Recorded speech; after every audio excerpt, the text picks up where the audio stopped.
अस्सलाम वालेकुम। जिंदगी तमाशा, एक movie which is going to be released in few days।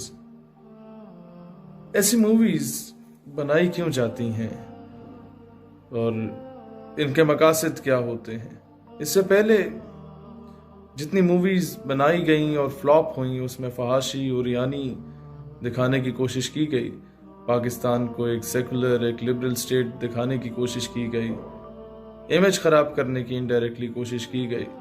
वो फिल्म्स फ्लॉप हुई, लोगों ने देखना शुरू जो करते थे फिल्म्स वो बंद हो चुके, सिनेमा घर खाली हो चुके, लोगों ने जाना छोड़ दिया। जाहिर है अभी एक बाप अपनी जवान बेटी को लेके सिनेमा तो नहीं जा सकता इस तरह की मूवीज देखने। तो फिर जब ये देखा कि मंजन बिकना बंद हो चुका है तो फिर मंजन बेचने के लिए इस्लाम का सहारा लिया गया कि किसी न किसी तरीके से इस्लाम के अगेंस्ट कोई बात कर ली जाए, इस्लाम के किसी न किसी कानून को मुतनाज़े करार दिया जाए इनडायरेक्टली। और वो कैसे कि यहाँ एक नात ख्वां को कैरेक्टरलेस दिखाया गया, फिर इनडायरेक्टली ये बताया गया कि मौलवी जो है वो सारी इस तरह की हरकतें करते हैं जिससे बच्चों के जो है वो हरासमेंट होती है। अगर हज़ारों लाखों में से कोई एक शख्स ऐसा करता है तो ये इल्ज़ाम सारे मदारिस पे डाला जाता है और उससे माशरे पे क्या इम्पेक्ट पड़ता है कि लोग मदारिस में अपने बच्चों को भेजना छोड़ देते हैं। कभी ये तो नहीं कहा गया कि यूनिवर्सिटी या कॉलेज के प्रोफेसर ने किसी बच्ची के साथ ज्यादती की या हरेसमेंट करने की कोशिश की तो सारे कॉलेज छोड़ के चले जाएं। It never happened.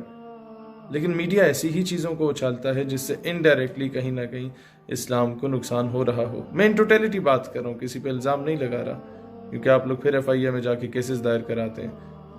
बात यह है कि अब इस मूवी में लबैक या रसूलुल्लाह सल्लल्लाहु अलैहि वसल्लम का नारा एक जगह पे दिखाया गया।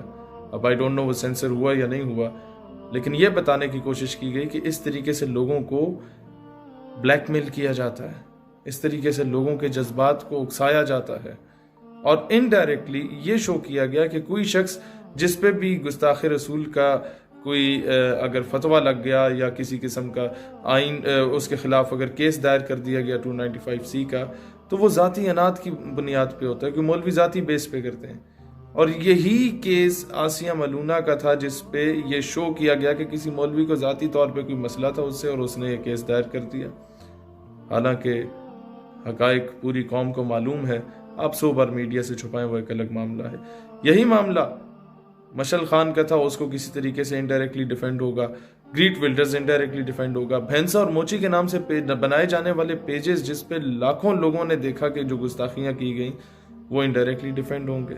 और फिर यह कहा जाएगा कि मौलवी का जब दाल रोटी रुक जाती है तो वो नामूस रिसालत का सहारा लेके अपनी तकरीरें शक्रीरें कर रहा होता है। बात यह नहीं है, मैं तो मौलवी नहीं हूँ, मैं किसी मदरसे का नहीं पढ़ा हुआ, मैंने स्कूल से पढ़ा, मैं APS से पढ़ा, आर्मी पब्लिक स्कूल से पढ़ा, FG सर सैयद कॉलेज से पढ़ा, फिर आर्मी से एफिलिएटेड यूनिवर्सिटी एपकॉम से पढ़ा। लेकिन मैं क्यों ऐसी बातें कर रहा हूँ? क्योंकि मेरे दिल में हजूर अलैहिस्सलाम की मोहब्बत का जज्बा मौजूद है, क्योंकि मैं ये समझता हूं कि नामूस रिसालत और खत्म नबूवत का दिफा करना ये किसी मौलवी या पीर की रिस्पॉन्सिबिलिटी नहीं है, सिर्फ ये पूरी उम्मत का मामला है, ये पूरी उम्मत की रिस्पॉन्सिबिलिटी है। इसीलिए मैं ये बात कहना चाहता हूँ कि ऐसी मूवीज़ को गवर्नमेंट देखे कि इस पर पाबंदी आयद की जाए, ऐसी चीज़ों को सेंसर किया जाए जो कि मुतनाज़ा साबित हो सकती हैं, जिससे हमारे आने वाली नस्ल को तबाह किया जा रहा हो, इनडायरेक्टली उनमें गलत नज़रियात को उभारने की कोशिश की जा रही हो।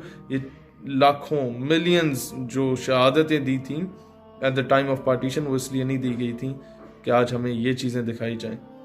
और इससे पहले भी जितनी मूवीज़ कुछ इस तरह की बनी जिन्हें ऑस्कर अवार्ड्स मिले, उसमें क्या शो किया गया कि पाकिस्तान की शायद अक्सरियत में औरतें इस तरह जिन पे तेज़ाब फेंका जाता है, इंटरनेशनल लेवल पे दिखा के मंजन बेच के पाकिस्तान का इमेज खराब करके कि पाकिस्तान में वुमेन राइट्स नहीं दिए जाते। Pakistan is among those very few countries जहां पर खवातीन की रिजर्व सीट्स होती हैं, वो ना भी जीते तो उन्हें सिलेक्टेड सीट्स दे दी जाती हैं पार्लियामेंट में। माइनॉरिटी की रिजर्व सीट्स होती हैं, कौन से और मुल्क में ना होने के बराबर है, कहीं पर पाकिस्तान में है। अकलियतों की रिजर्व सीट्स हैं कि अगर वो इलेक्शन ना भी जीते तो फिर भी सिलेक्ट किया जा सकता है। इससे बढ़ के क्या हम राइट्स दें? لیکن پاکستان کا ایک غلط امیج پورٹری کیا جاتا ہے انڈائریکٹلی، اور یہی چیزیں انڈائریکٹلی اس نوجوان نسل کے تحت الشعور میں انکلکیٹ کر دی جاتی ہیں، اور بعد میں یہ باغی ہونا شروع ہو جاتے ہیں مذہب سے بھی اور پاکستان سے بھی۔ یہ بات انڈرسٹینڈ کرنے کی ضرورت ہے۔ اسے آپ کسی قسم کے ایکسٹریمزم پوائنٹ آف ویو سے یا کسی قسم کا دہشت گردانہ امیج نہ لیجئے گا۔ یہ میں صرف اس قوم کو سمجھانا چاہ رہا ہوں کہ کس طریقے سے سٹیپ بائی سٹیپ کیا جاتا ہے۔ اس کی ایک اور مثال دے دیتا ہوں۔ کبھی والدین اپنے بچوں کے ساتھ کارٹونز دیکھیں، کس طریقے سے کون کون سے فگرز کو ابھار کے دکھایا جاتا ہے کارٹونز میں بھی۔ کارٹونز کس طریقے سے ایک دوسرے کی چمیاں لے رہے ہوتے ہیں، کارٹونز کس طریقے سے وہ نیم بہرانہ حالت میں دکھائے جاتے ہیں۔ جو 2-3 سال کا بچہ یہ دیکھتا ہے اس کو تو یہ فیل نہیں ہوتا، لیکن بعد میں جب وہی بچہ بڑا ہو کے یہ کپڑے پہننا چاہتا ہے یا وہ بچی پہننا چاہتی ہے، تب بھی اسے فیل نہیں ہوتا۔ وہ کہتی ہے یہ تو ہے ہی اس طرح، اس میں تو کوئی برائی نہیں ہے۔ لیکن جو محلے میں گزرنے والا شخص اس کو وحشی نگاہوں سے دیکھ کے اس کے ساتھ جنسی زیادتی کی کوشش کرتا ہے، وہ یہ نہیں دیکھتا کہ اس نے کس نیت سے کپڑے پہنے ہیں۔ لہٰذا معاشرے کو بدکاری اور معاشرے کو اسلام سے بغاوت سے بچائیے۔ یہ وہ واحد مذہب ہے، جب آیا تو جن ماؤں کے یہ ریٹ بازاروں میں لگایا کرتے تھے لوگ، اسلام کے آنے کے بعد ماں کے قدموں تلے جنت میں رکھی گئی۔ جن بیٹیوں کو زندہ درگور کیا جاتا تھا، اسلام کے آنے کے بعد یہ بیٹیوں کا احترام سکھایا گیا، بہنوں کا احترام سکھایا گیا۔ وہ شخص جس کی 2 یا اس سے زیادہ بیٹیاں ہوں، اور وہ 3 یا اس سے زیادہ بیٹیاں ہوں، اور وہ اس کی اچھی تعلیم و تربیت کرے، تو بروز حشر وہ میرے ساتھ ایسے ہوگا جس طرح 2 انگلیاں ایک دوسرے کے ساتھ ہیں۔ یہ رسول اللہ علیہ السلام کی حدیث مبارکہ ہے۔ آج یہ لوگ ہمیں سکھا رہے ہیں، یہ ہیومن رائٹس کے چیمپئن، جو دنیا کا سب سے بڑا ریپ وکٹم نیشن ہے وہ انڈیا ہے۔ دین دنیا میں جہاں ریپ کو کچھ سمجھا ہی نہیں جاتا، کہا جاتا ہے جی اس کی جنسی ضرورت تھی، اس کو تو بس ٹھیک ہے، کوئی مسئلہ نہیں ہے، یہ اگر نہ کرتا تو مر جاتا شاید۔